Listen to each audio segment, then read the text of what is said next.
তো আমাদের ভিটে চলে আসছি আমি এখন।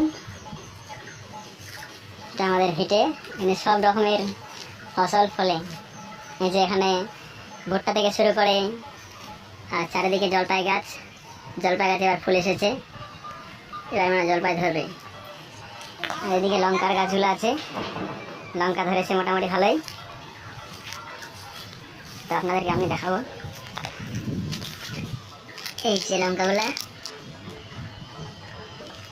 বাড়িতে মানুষ কম তো খাওয়ার লোক নেই, বেঁচে যায়।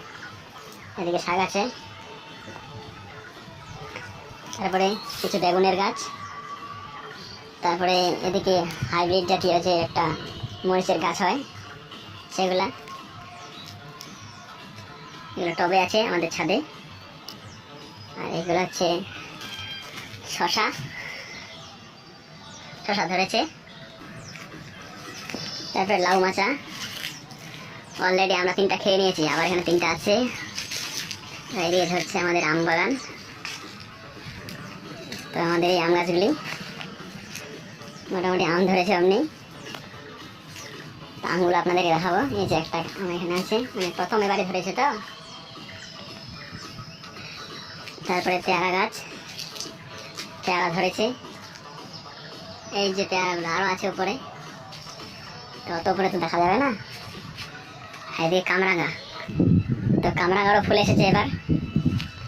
এই যে ফুলগুলা লাল লাল ফুল হয়, এই ফুল থেকে এবং কামরাঙা ধরবে। কামরাঙা যে ফলটা, আম গাছ এদিকে আর আছে। আমার গলাটা বসে গেছে তাই আওয়াজটা দিতে পারছি না। তারপরে এদিকে গুটি আমের গাছ শুরু করে এখানে আরও একটা পেয়ারা। এই পেয়ারা গাছে আম ধরেছে নাকি? তো না না, এটা আমই হয়। পেয়ারা গাছের মধ্যে ঢুকে গেছে। এগুলো জলপাই গাছ আমাদেরই বাঁশঝাড়। তো এই আমাদের ছোট্ট ভিটে। তারপরে আমাদের এই কলা বাগান, এই যে কলা ধরেছে একটা, পেকে গেছে, কাটতে হবে এটা। আমার মা কচু শাক তুলতে আসছে।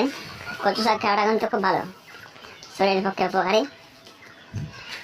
তবে এদিকে আমাদের এই যে খড় আছে এখানে,